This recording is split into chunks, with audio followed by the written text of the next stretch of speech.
All right, so let's begin. Ms. Aberbach? Hi, my name is Maya Averbach. I'm a journalist based in Mexico City. I'm originally from New York, but moved to Mexico about 3 years ago, primarily to cover immigration.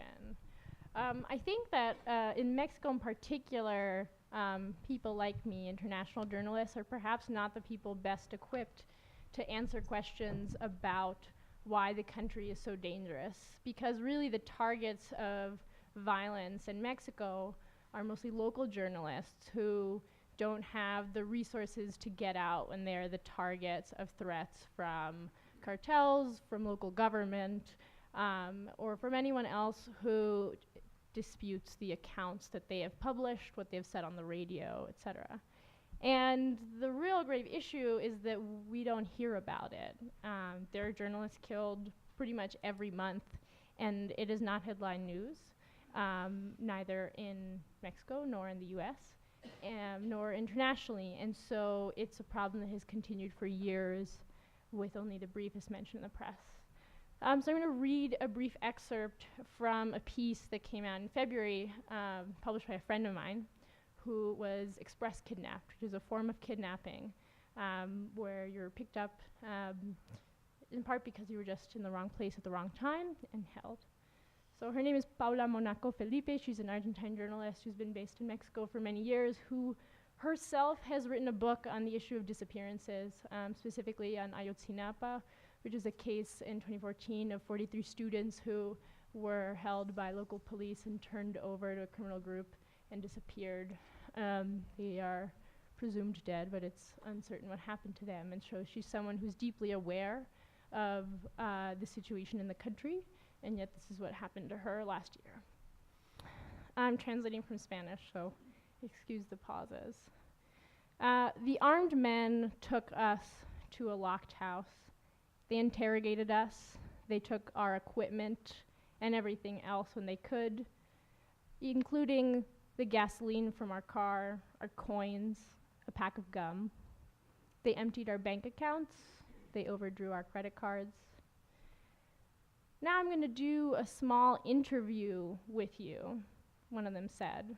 We're going to do an amazing documentary, he said, laughing. He required that we interview him, or that we pretend to. We had to do rapid fire questions while he pointed his gun at us. Come on, quickly, ask me something, he said. We survived. We're still here. However, the following weeks were difficult. It was difficult to return to normalcy.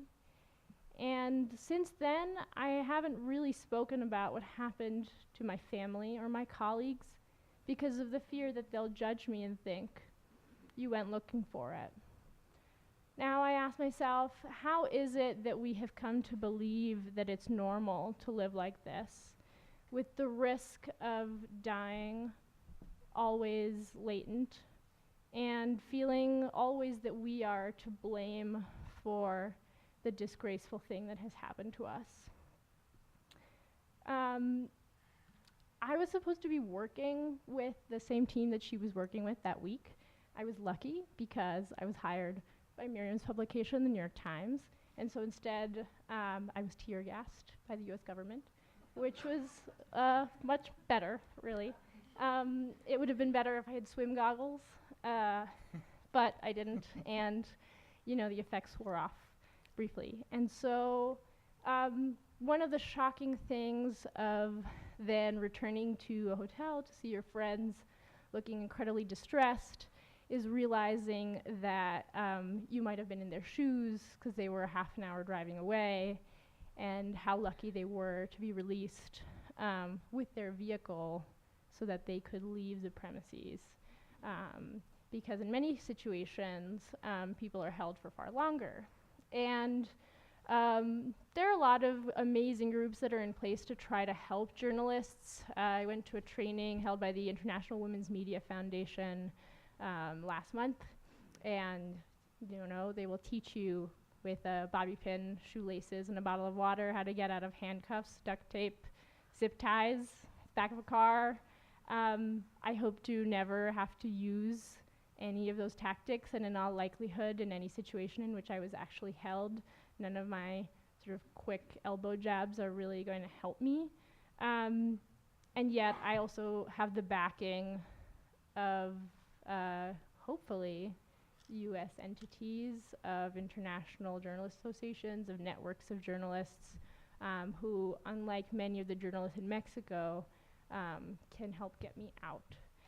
And I'd just like to name the journalists who have been killed in 2019 in Mexico, because I promise you, I think most people have not heard of them. On January 20th, 2019, Rafael Murua Marquez, 34, of Radio Cachana, was murdered in Baja California Sur. He was the director of the community radio station. He was found dead at kilometer 40 of the Santa Rosalia San Ignacio highway. On February 9th, Jesus Eugenio Ramos Rodriguez was eating breakfast at the Hotel Ramos when he was murdered in Tabasco. He worked at his own radio program called Nuestra Región Hoy. He was planning to meet the mayor that day. On February 17th, Reynaldo Lopez was murdered by armed men while he was driving with another reporter in Hermosillo, Sonora. His colleague, the sports reporter, was sent to the hospital with wounds from 14 bullets shot into their vehicle. On February 20th, Samir Flores, the indigenous activist who worked at the local radio station, Amitzingo, and who protested against a thermal power station in the state of Morelos, took 2 bullets to the head. On March 16th, Santiago Borrosa, age 47, was murdered in his house in San Luis Colorado, Sonora, on a Friday night. He was the director of a radio program called San Luis Hoy. The assassin knocked on his door before shooting him. On March 25th, Omar Ivan Camacho, a sports journalist who also worked in radio, was murdered. He was first disappeared on a Sunday. They found him that same day under a bridge, hours after he had finished covering a baseball game between the Garbanceros and the Diablos Rojos. These cases came out in Mexican news. They're unsolved per se. 99% of cases of harms against journalists in Mexico are unsolved. There have been 144 journalists killed in the country since 2000. And there is hope that with a change of government that perhaps many of these crimes would stop happening. Obviously, as you can see from that list, they have not. And so there's an ongoing conversation with international journalists like myself and local journalists over what is to be done and the ways that we as journalists who are less at risk, who are not the targets of some of the worst violence against local journalists, can better support our colleagues.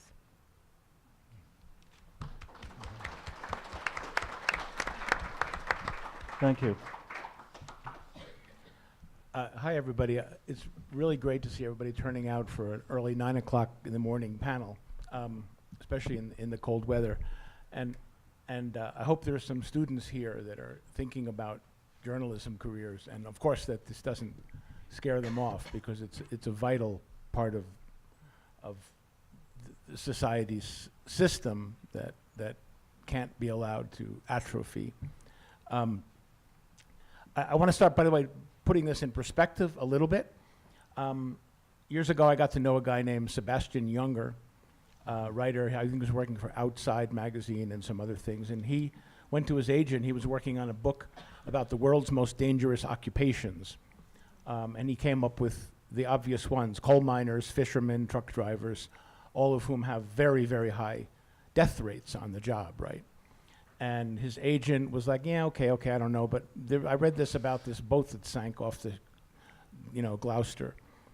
So he started following that story, and that's what became The Perfect Storm.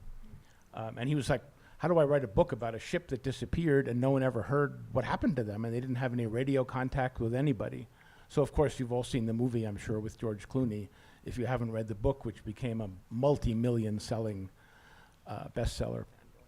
I don't think he included journalism in that list, but I wanted to put it in perspective, because obviously many, many other professions are dangerous. Many much more dangerous than being a journalist. However, what's important about this is that the lifeblood of our body politic is informed by journalists, right? And so if journalists can't do their job, then all of us collectively as a nation, as a world, really, really suffer. And I wanted to tell a little bit story. I want to take you back, I guess, about 45 years, almost nearly 45 years. Starting in the late 1960s and 70s, that's kind of considered by many journalists to be the golden age of investigative journalism. Those were the days of the Pentagon Papers, of Watergate, of the exposés by Seymour Hersh of the CIA, infiltration of the student movement and other abuses. These were blockbuster stories that were uncovered by journalists. The My Lai massacre, again, Seymour Hersh's piece. Out of this, a number of investigative journalists began sort of collectively thinking maybe we ought to collaborate. And in 1975, they formed an organization called Investigative Reporters and Editors, IRE. And you can find them online. It's a tremendous website. And if you're a young journalist, I believe you can join as a student for almost nothing, even a student. So the IRE, I mean, they consider investigative journalism to be redundant, right? If you're a journalist, you're investigative. That's the way it should be. And their slogan, their unofficial motto is, if your mother says she loves you, check it out. I love that. So their first kind of meeting was 1975. They scheduled their second meeting for the summer of 1976. And just before that meeting unfolded, on June 2nd, 1976, there was an incident that changed the organization forever. There was a reporter out in Arizona for the Republic named Don Bowles, and he was doing his job. He was investigating corruption and the mob and so forth out there. He got a phone call from a guy who claimed to be a tipster, and he said, you know, be in such and such a hotel in the lobby at such and such a time, and you're going to get a great story about the mob. So he went to that hotel. He sat there for a while. Nothing happened. He, you know, wondering, okay, I guess this isn't going to pan out. He left the hotel, went out to his car. He started the engine, and the car had been rigged with a bomb. It blew up. It blew him into many pieces, and he died, of course. So this happened in Phoenix, Arizona in 1976. He was scheduled to attend the next IRE meeting. So he was investigating the fact that mobsters had moved and set up shop in Arizona. People from Las Vegas and LA and Chicago had kind of glommed into this city and were involved with various things. And by the way, there's an immigration connection to this, which I'll get to in a second. He was looking in particular at the Goldwaters, Senator Goldwater and his brother Bob Goldwater, Barry and Bob, and their connection to a GOP top official named Henry Rosenzweig, and in turn, their connections to the mob. The IRE, outraged by the death of this star reporter, created something that they called the Phoenix Project. It later became the Arizona Project. In an unbelievable display of comradely support, they sent a total of 38 reporters from all over the country who focused on reporting and digging up the story of who killed Don Bowles and why and what happened. It was led by a guy from the Kansas City Star named Harry Jones, and a number of other reporters from Newsday and other places. One of the things they tracked down was they went to a huge citrus farm complex north of Phoenix, where they discovered a very large number of undocumented workers, people who'd been brought into the country illegally by the growers, by the owners, in coordination with the mob and traffickers from Mexico. The reporters found armed guards there and helicopters surrounding the place. They found people sleeping in orange crates. There was a whole scandal involved with the treatment of the undocumented workers at this place. And they later, as they moved, and I'll skip a lot of the details, but they found land fraud issues. They found connections between politicians and mobsters. They found involvement of law enforcement in this. They connected both Barry and his brother Bob especially to a lot of questionable connections. They wrote many, many stories about this. I don't believe anyone ever solved the murder itself. Out of this story, the IRE took on, as part of its mission, the protection of journalists. And I, in the 80s and 90s and so on, I attended many of their meetings, IRE, and they started to bring reporters from all over the world, from places like Mexico, from Colombia, from the Middle East, to talk about the hazards of reporting in those countries. And they took it upon themselves to kind of generate a concern and awareness, not only among journalists, but of course the public as well, to try to create pressure. And it was kind of out of this concern that and not because of IRE, but because of the concern that was growing around the world, that groups like the CPJ, the Committee to Protect Journalists, and Reporters Without Borders, you probably heard of them, as kind of like Médecins Sans Frontières. It's a second group. There are others that track and create databases. They're excellent databases. You can search and research and refine and to go by country and get the stories of each and every journalist, of the hundreds and hundreds of, I think, CPJ alone identified 1,338 journalists who've been killed on the job since 1992. And they and others created in turn, there's another website you can go to called A Culture of Safety, ACOS. They were created and they're supported by many leading journalist organizations, I believe, including the Times, but lots of others, that provide for freelance journalists. Me, I'm a coward. I've never been to a war zone, and I didn't want to go to one. I mean, I'm literally a coward. I don't want to go to war zones, but many reporters do. By the way, as a magazine reporter, it's very difficult for me to go because it's so expensive. You need to get security and all kinds of things that very, very few magazines can afford, or any outlet, in fact. So they've created a whole, and you can look at their website, but all kinds of advice for journalists about insurance, about safety training, about sharing information about what's dangerous and what isn't, legal help, even psychological support. There's a whole apparatus that ACOS has created that journalists, including especially freelancers, can take advantage of if they don't have access through their organization. So there's a lot of stuff being done about this. And I'm going to stop here. I may have gone over my time a little bit, but I hope we'll have a lot of questions about some of the high-profile incidents we've recently heard about. Thank you.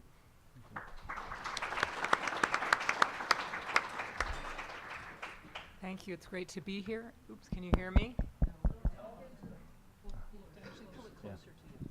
What about now? Oh, great. Okay. Anyway, I'm delighted to be here. Thank you very much. Like Bob, I've actually, despite living 17 years overseas as a foreign correspondent for Reuters News Agency and the Wall Street Journal, I too never entered a war zone. I tended to go into very remote areas to write about poverty and gender issues and health issues, but never really conflict zones. But when I was, after leaving India, where I was a reporter for 5 years, tragedy struck very close to me. A few months after 9/11, on January 23rd, my former colleague, Daniel Pearl, who was then 38 years old, went missing in Pakistan. This struck very close to home for me. Danny and I had been classmates at Stanford University, and he had succeeded me and my husband in India as a correspondent for the Wall Street Journal. Before moving there, Danny had come and visited to check it out. You know, we'd had lengthy conversations about what an interesting part of the world South Asia was. His wife didn't visit with him, but she got on the phone with me, and we talked about, you know, how wonderful it was to be in India, and, you know, my husband and I had just had twins, and all the wonderful help there, and anyway, all sorts of professional opportunities for her as well. So in sum, we encouraged them to move to South Asia. We left for Brazil, and they arrived. When Danny was kidnapped in January of 2002, He had been investigating a story about the connections between Pakistani extremists and Richard Reed, also known as the shoe bomber, who had been arrested in December, a month earlier, with explosives in his shoes on a flight between Paris and Miami. About a week after capturing him, Danny's kidnappers began sending messages to newspapers in Pakistan with a demand that prisoners in Guantanamo Bay be released. The first statement showed Danny with a gun to his head. The second statement had him, in addition, chained. The third message, which was dated February 1st, said, "We will kill Daniel if demands aren't met." Along the way, they called him a foreign agent of the United States. Around then, the State Department in Islamabad met with journalists to discuss security measures, because this was sort of a wake-up call in the post-9/11 era of the dangers of reporting internationally, and moreover in a part of the world which, you know, was not a conflict zone per se. You know, and at the same time as Danny, you know, was in captivity, some Pakistani media began to report that he was not only an American, he was Jewish. The Wall Street Journal remained quiet on this. We will never know how much this contributed to his demise. You know, Marianne, his wife, called for his release, wrote in local papers, "No, my husband's not an agent. He's a man of peace, bridging cultures." Pakistani authorities imprisoned a British-born Pakistani militant who told them that Danny was dead, and the search continued. Around February 21st, so about a month after Danny's disappearance, the Wall Street Journal announced that he had been killed based on video obtained by Pakistani intelligence. The video, which some of you may recall, began circulating on social media, which is still kind of a new thing at the time, and showed his throat being slitted. It also showed him saying that he was an American Jew, and that a street in Israel was named after his family. His parents are Israelis. So he had been beheaded, and it took until May to find his decomposed body, only his jacket really identifying that it was him, in a ditch about 30 kilometers from Karachi, where he was first abducted. And he was brought to LA, where he was from, to be buried. Danny had been in areas that my husband and I had visited for different stories, and which we had never dreamed would become dangerous. I mean, Danny was literally meeting a source in a restaurant, which is something we do all the time as journalists. We learn of people who might have information to share with us. They're referred to us by other people, and we almost implicitly trust them. But of course, that's changed now. You know, his clearly after an American, and they ended up not only getting an American, but an American Jew, and my husband and I are Jewish. Following this episode, newspapers began to strategize to avoid tragedies like this from happening again. We were invited to trainings that covered everything from how to avoid being kidnapped to recognizing the sound of shots in the distance. But Danny wasn't a reckless journalist, and his wife was 6 months pregnant when this happened.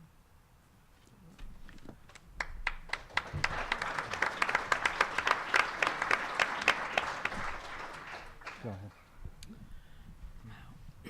Thank you for bearing witness to Danny Pearl. And thank you all, my fellow panelists. As a non-journalist, I'm extremely honored to be on this panel.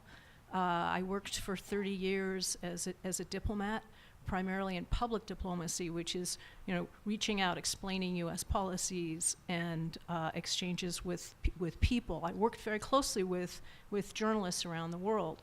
I was embassy spokesperson. I served in the State Department in this capacity in different offices. And I was honored to do so. I'm proud to call journalists, many journalists, some whose names you would know, most whose names you would not know in countries around the world, my friends. I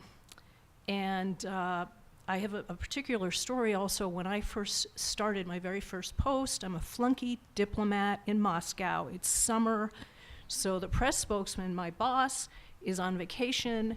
Another officer who is a little bit lower but more senior to me, who should have been the press spokesman, was out of the country on vacation. And so there I am. I have barely unpacked my bags. And the American journalist for U.S. News and World Report, Nick Daniloff, was entrapped, abducted, and put in prison by the Soviets as a reprisal to the U.S.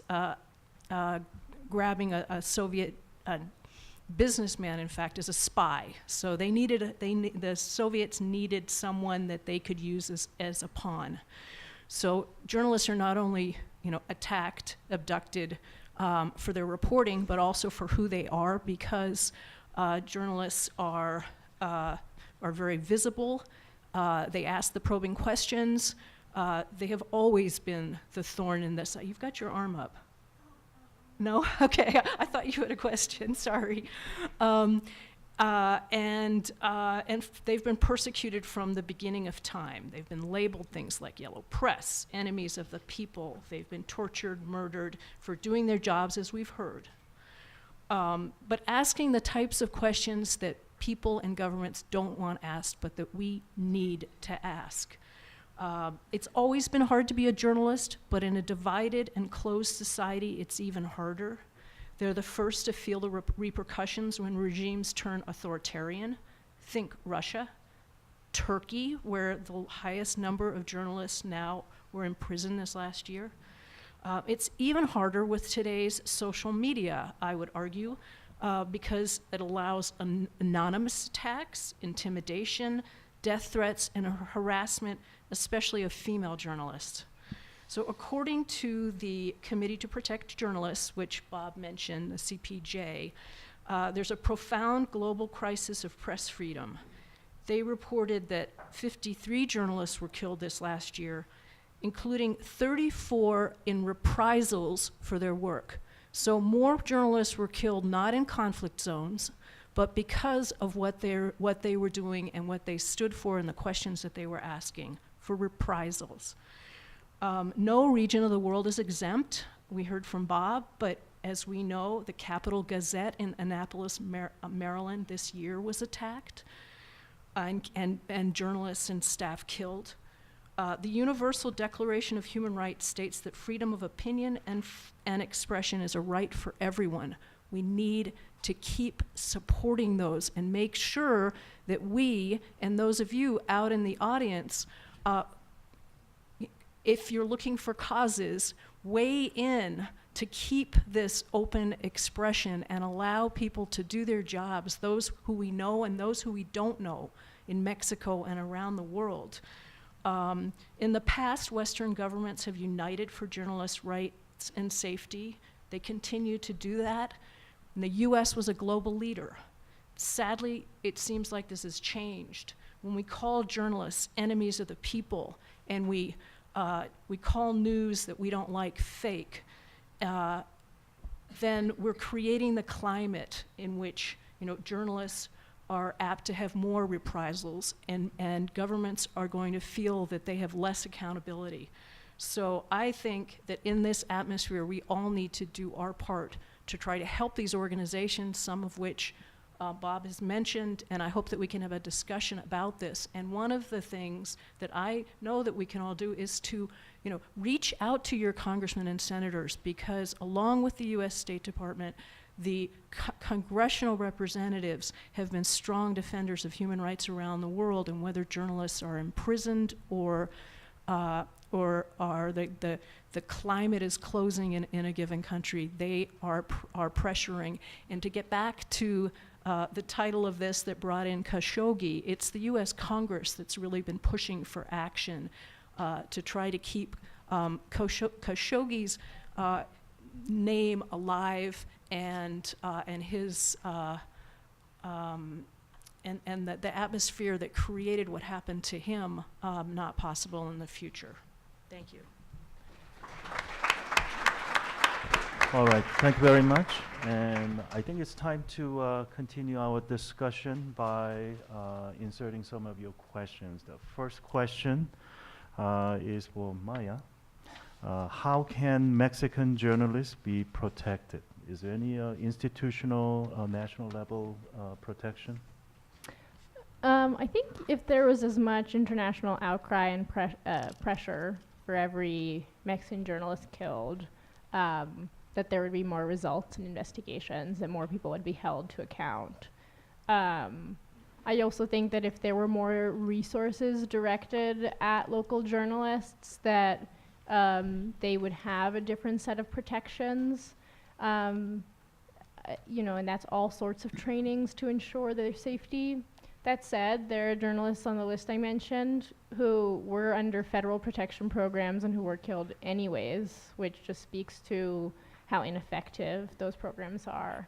And there are also journalists who have fled from Mexico and sought asylum in the US and been denied. And that's another consideration, right? If you're a journalist and you actually have to leave your country because you can no longer work there, will another country take you? I think that there are basic things that all journalists do when working with few resources in difficult areas. Just for example, 3 friends have my iPhone location and track me every time I get on a bus, or one at a time, but whoever's available track me when I get on a bus and have to go to another state, and it's so that someone knows where I am, or someone would be aware if I went missing, because the first few hours, first 24 hours really are incredibly important. Obviously, when you are in a community where the people in that community are directly threatening you and you can't just leave, it's a whole other level of danger. And that's where you know, the question of, is there going to be outcry? Is this person's name going to be headline news for months?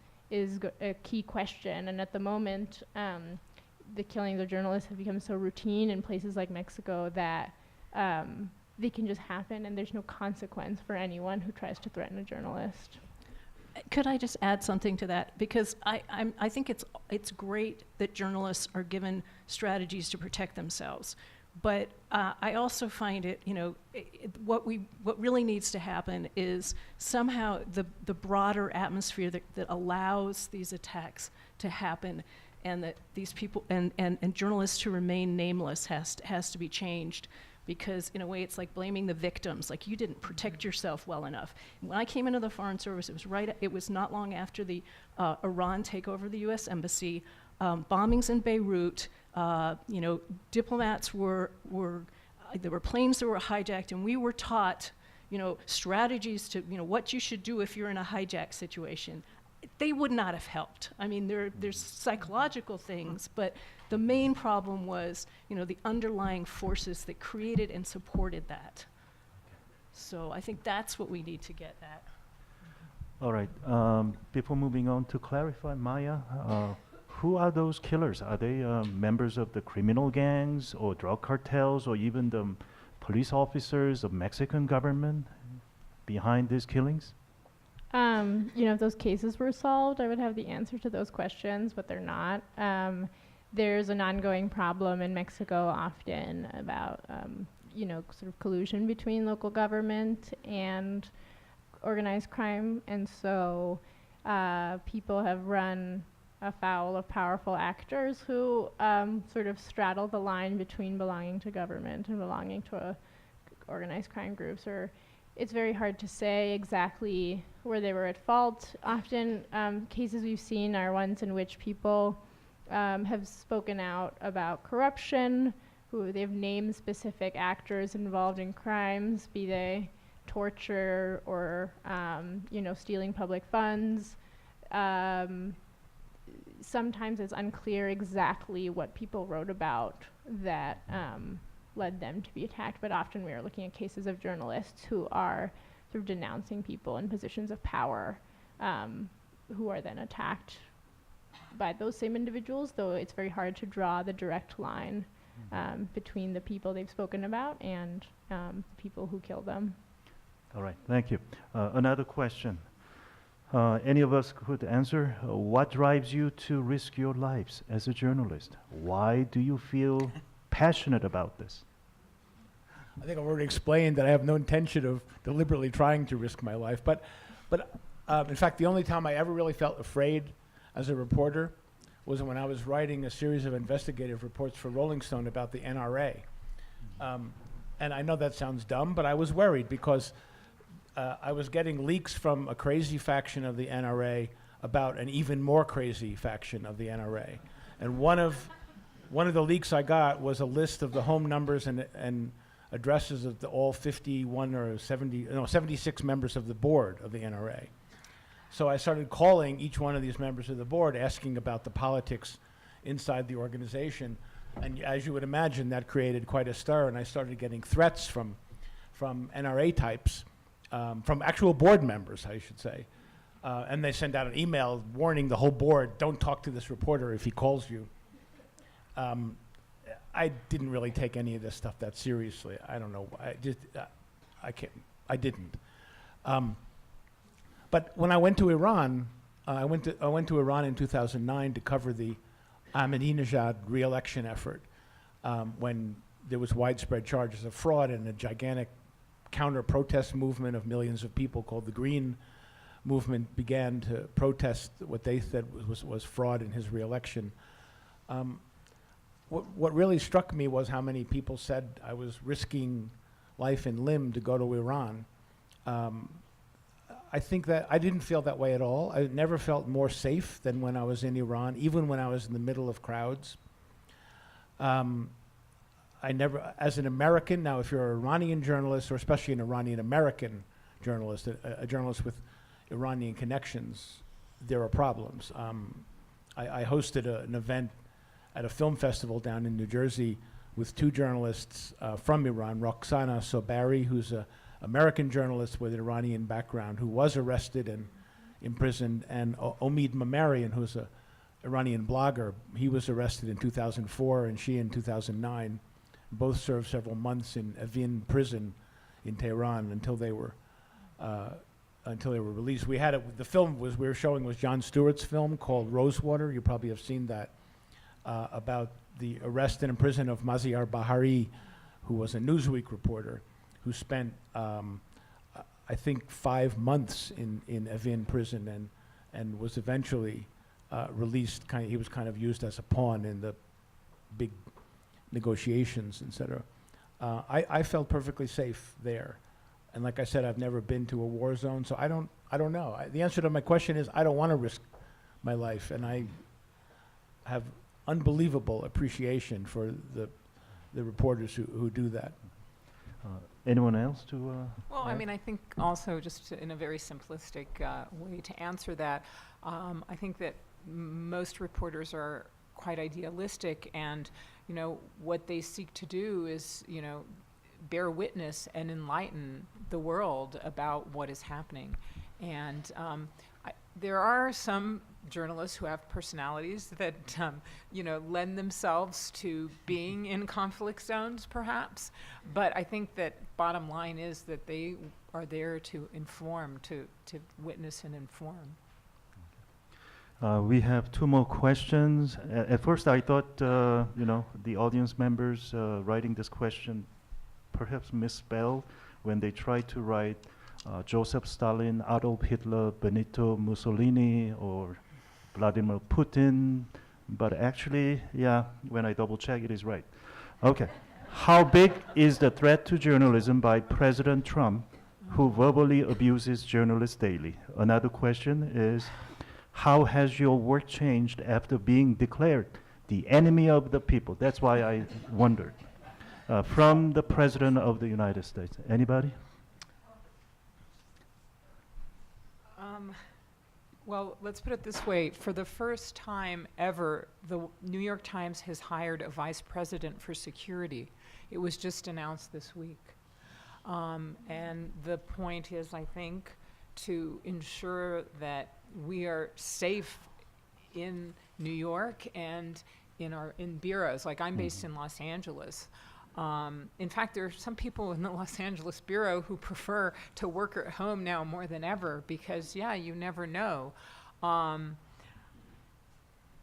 have colleagues who were covering Donald Trump's campaign, and at one point basically were forced into a pen with other journalists during his speech, and had hundreds of people around them shouting and pointing and shouting denigrating things to them as they stood in this pen with their notebooks and pens. They were very disturbed by this, and of course this followed whatever the president had just uttered from the podium, which was anti-press. So yeah, he's emboldened lunatics, he's emboldened people with hateful feelings to voice those feelings.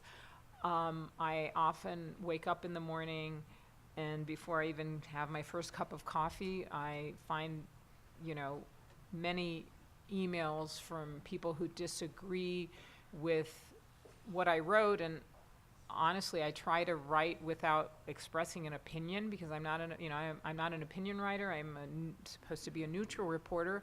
But I guess by virtue of the fact that I am reporting on what is happening out there, and that is that there are a lot of migrants arriving and that they are fleeing poverty, in some cases fleeing persecution, people who don't like that these individuals are coming here, who feel uncomfortable with some of the demographic changes that are happening in our country, feel emboldened to spew pretty hateful language. I've never been threatened to the point that I felt that, I needed security, but there have been a few occasions when I've reported the emails that I got to editors. And one thing that I have done is that I've made my home phone unlisted or unidentifiable. So. I would just add on that, you mentioned the pen on the campaign and the journalist. Katie Tour was singled out from NBC repeatedly by Trump, I guess because he's a sexist thug. And he used to name her and point to her and say, Katie Tour, and she wrote a whole book about her experiences, which I have not read, but I've heard her interviewed at length about it. It was quite terrifying in a way. But I wanted to mention something about the enemy of the people thing. I recently visited Norway, not as a reporter, but as a tourist. And I went to the home of Henrik Ibsen, the playwright, which is a fascinating place to visit. And as I was doing that, I reread a play called Enemy of the People. This is where this name comes from. I had read it many years ago, but I reread it. It's shocking, unbelievably modern. It was a play written, I think, in the 1880s. I could be wrong about that. But it's about a journalist, about a newspaper, that courageously and fearlessly exposes the fact that the spring waters of this local spa are infected with a bacteria that is deadly. And they want to write about this, and the whole town fathers, the powers that be, rally everybody, just like in Jaws when the mayor would say, oh, the beach is safe and all that. Well, of course it's fiction. They rallied to declare this person an enemy of the people. That's the name of the play. It's about a courageous crusading journalist who discovered a scandal and wanted to uncover it. That was 130 years ago. And I mean, how many environmental, so it's so, I urge you all to read it. I think it's even off copyright, so you can probably download it for free. But anyway, this term, enemy of the people, was not invented by the fascists or the Nazis or by the orange buffoon that we have in the White House today. It's a long-standing story about, the things that journalists have to deal with. We are moving on. We have 3 audience members asking very similar questions about the WikiLeaks creator and operator Julian Assange having been arrested by the British officials. So one question is, what is your opinion of the Julian Assange and his reporting? So another audience says, is Assange a journalist or a blogger? Any thoughts? Do you want to go or do you want to start? Shall I start? Now we have two Okay. panelists trying to Okay, have their actually, own opinions. Bob and I talked about this a little bit before, and we have differing opinions, of course. Slightly different. But we both agree. I want to focus on that word, his reporting, because as far as I'm concerned, he didn't report. He released, WikiLeaks released classified, and I'm not going to even talk about, you know, the 400,000 reports from Iraq and 90,000 reports from Afghanistan. He released classified U.S. government reports, 250,000 State Department cables, indiscriminate dump. No, this is not the Pentagon Papers. This is, you know, simply releasing all of these documents without going through any of them, without considering what these were, threatening our relationships with foreign governments. These are reports on sort of the day-to-day things, as well as, you know, we met with, you know, government X and we presented U.S. policy on, this is what they told us. You know, people are named, foreign governments were shocked when they saw that, you know, some of these, you know, closed session conversations are suddenly public information. And that, you know, how does that help with your relationship building and trust building that you need for the next crisis that you have to deal with, number one. Number two, they also, trying to read my, so it also affected U.S. diplomats' behavior, because if you are working in fear that there's going to be another, you know, hacking and release of what you're writing on, then would you be apt to put all of these things into a cable that not only goes to the State Department, but it goes through to all these different agencies? And by the way the hacking was into a DoD system. So they got all these State Department cables along with everything else.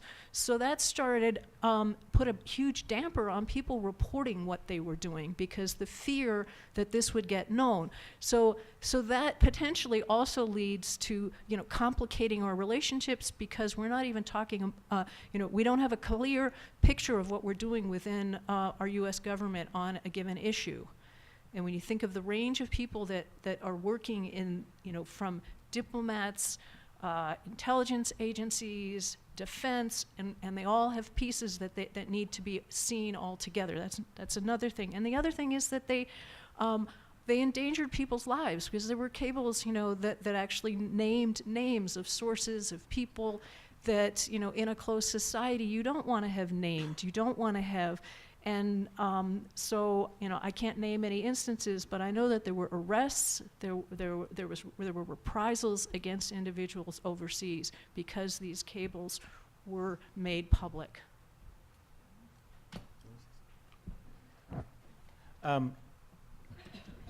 Okay, I have a lot of concerns about Julian Assange. He was arrested, of course, and I guess he'll be extradited from the UK to the US on a fairly narrow charge. The charge was he did something that none of the journalists up here, I'm sure, would do. Certainly, speaking for myself, I would never do. The narrow charge is when Bradley Manning, now Chelsea Manning, was trying to access a database and give the information to Assange, he gave instructions, technical advice to Manning about how to break into this system. Now, that is not only unethical as a journalist, but also, by the way, it's a crime. Okay, so he committed an illegal act that's a crime, and any journalist who commits a crime is opening himself or herself up to punishment for that crime, whether it's jaywalking or, you know, hacking. Okay. we don't know the other charges that may or may not be filed. That's the narrow charge on which they're now going to seek extradition. The Justice Department might file a dozen other charges or none at all, and of course this will have to be proved in court, and then he'll have to be punished or not punished based on his guilt or innocence. That's the beginning of the statement about him. Where I disagree on this is, as a journalist, information wants to be free. And if a leaker or anybody else wants to give me information, Russia, if you're listening, as they say, I'm gonna take it. If there's valuable information in there, I'm gonna use it. There was tremendously valuable information in what Manning released to WikiLeaks. Tremendously important revelations about what the US government did, not only in the Afghan and Iraqi war zones, but all over the world.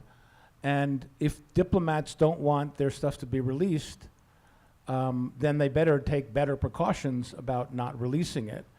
I think it's their fault for having penetratable systems and poor security if their stuff is released. But the fact that it was released to me was a gold mine of information that I've personally used, even on issues of involving financial corruption involving the Kushners and things like that. But all kinds of stuff came out in that. Now, the question of Russia is a separate question. The real story of WikiLeaks 10 years later, or 8 years later, whatever it was the role of WikiLeaks in the Trump-Russia story. We don't know the full extent of that. It's mentioned in the Mueller investigation, in some of the actual charges that have been filed. We don't know if our wonderful Attorney General will release what or how much of this stuff next week. But Mueller, in his actual documents, identifies a link between Assange and the Russian hackers who broke into the Podesta and DNC accounts. Assange denies that he had contact with the Russians. So we'll see. I mean, this is information that would be ultra classified based on intercepts and other information from the National Security Agency and other intelligence agencies tracking this information, which then got fed into Mueller's investigation on a classified basis. I don't know how much we'll learn about this. One last point on that. After the information was leaked about the DNC, 2 weeks later there was a murder in Washington of a young DNC official named Seth Rich. And he was killed in a street robbery. A conspiracy theory developed very soon afterwards, picked up by Fox News and Sean Hannity and InfoWars and all kinds of other unreliable people, saying that he was the one who leaked the DNC information to WikiLeaks, that it wasn't a hack at all, the Russians weren't involved. It was this young guy who took this on a computer file, a thumb drive, and released it. Assange, who knew that this was not true, was asked about this about 2 weeks after Seth Rich's murder, and Assange said, well, I can't confirm or deny whether Seth Rich was our source, but I will say that many of the people, all I can say on this is that many of the people who leak information to WikiLeaks are putting their lives at risk. So this, we have to, and he went on, giving a lot of credence to the notion that Seth Rich may have been the source. And this was then picked up by the echo chamber on the far right and became a gigantic scandal. I've written about this story. Roger Stone, of course, picked it up. Like he picks up all kinds of filth. And so Assange was deliberately encouraging the far right and Roger Stone, who, by the way, was in touch with WikiLeaks, as we now know, right, through an intermediary and so forth. That came out in the Mueller investigation. So he's dirty as an individual, and he's not quite a journalist and not quite a spy and not quite a bomb thrower. He's something in between all these things. But anyway, I'm glad that his information about the earlier stuff came out, As far as the stuff that came out from the DNC, there was nothing really important in it. It just became linked up with Hillary's emails, which they weren't. And then I think it helped elect Trump. All right, thank you, Bob. We have about 7 minutes remaining. I'm trying to kill two birds with one stone. But so one question from the audience. What does life look like for citizens in Central America? And I think the hidden meaning behind this question is, why are they trying to come to the United States in a caravan? And also there is a one question using app. Is there any region in Mexico where there is higher rates of murder of journalists due to insurrection movement, anti-government, armed rebellion, or something like that nature? Perhaps Maya?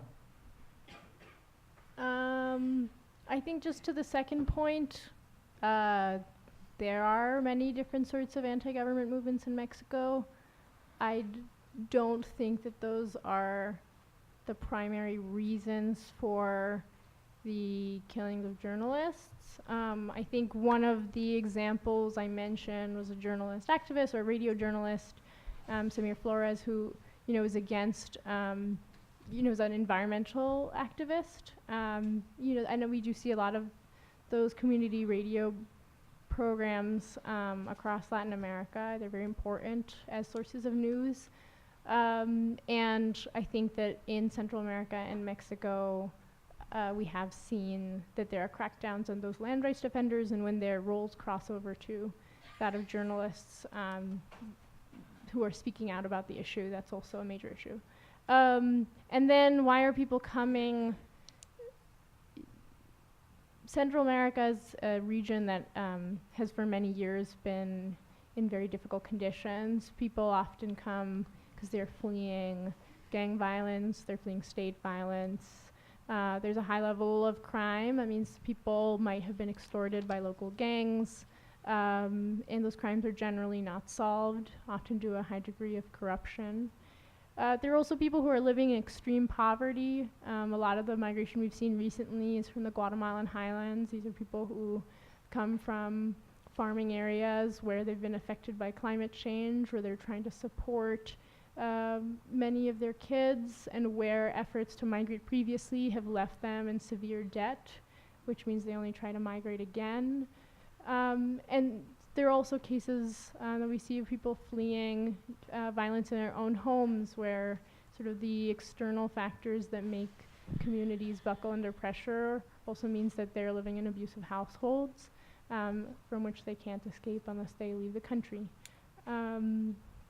So hopefully that answers the question. All right. I would just say one of the things as a journalist that came up in the caravans, and the caravans were particularly important because they made migration visible. They took migration that at one point had happened in a more clandestine fashion, of people trying to move from one shelter to the next, or being smuggled, which continues to happen, and put it out in the open.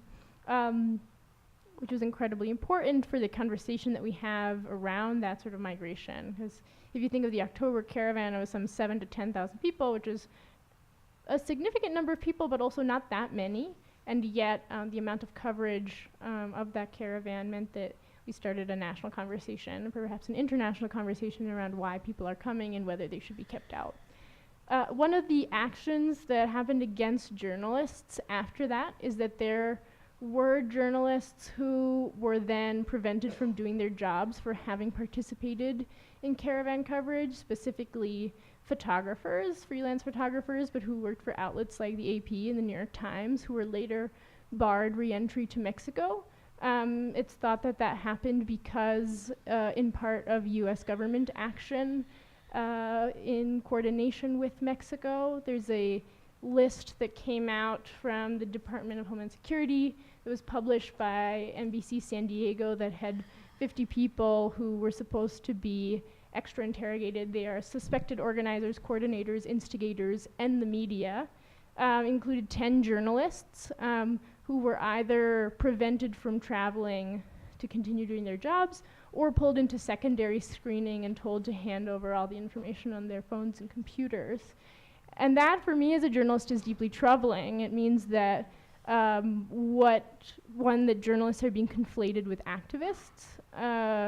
And while there are some journalist activists who have important roles in the world, to say that all these people should be lumped together and that you as a journalist would be forced to potentially hand over your private information and the information of your sources, or if not forced, bullied into so that you could get through the border, is deeply troubling. And it's meant that crossing the border between the US and Mexico, or between Guatemala and Mexico, is all the more preoccupying. I'm not on the list as far as I know because I've crossed back and forth without trouble, but there is this sense that if there is intelligence sharing between the US and Mexico that vilifies journalists who are doing the job of documenting things like the migrant caravans, that our ability to do that job has become all the more precarious, especially as freelancers. All right, we are running out of time, but about 1 minute. The last question from CU student: what can students or normal people do to support journalists? Anybody, very quickly?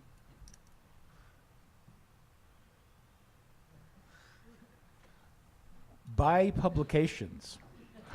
Pay for your news. Don't just get your news from Facebook. I mean, there's a crisis in journalism. I was speaking about this on a different panel, right? I'm sure in Colorado it's the same as everywhere else. Hundreds and hundreds of journalists are being laid off. Newspapers have been closing for decades. Magazines are laying off people. Websites are, all the big ones. I mean, the main websites, you know, BuzzFeed, they've all just, I mean, major layoffs. New York Magazine. It's because A, people want information free and they don't want to pay for it, and B, it's expensive. Investigative journalism is dying. Major news organizations, I don't know about at the New York Times, they're one of the few stalwarts, but I'm sure even at the Times, but major news organizations and networks are closing down overseas bureaus because they're expensive to maintain. They're consolidating. They used to have bureaus all over the world. Now they're down to handfuls. Major newspapers all over the countries don't even have a Washington bureau anymore.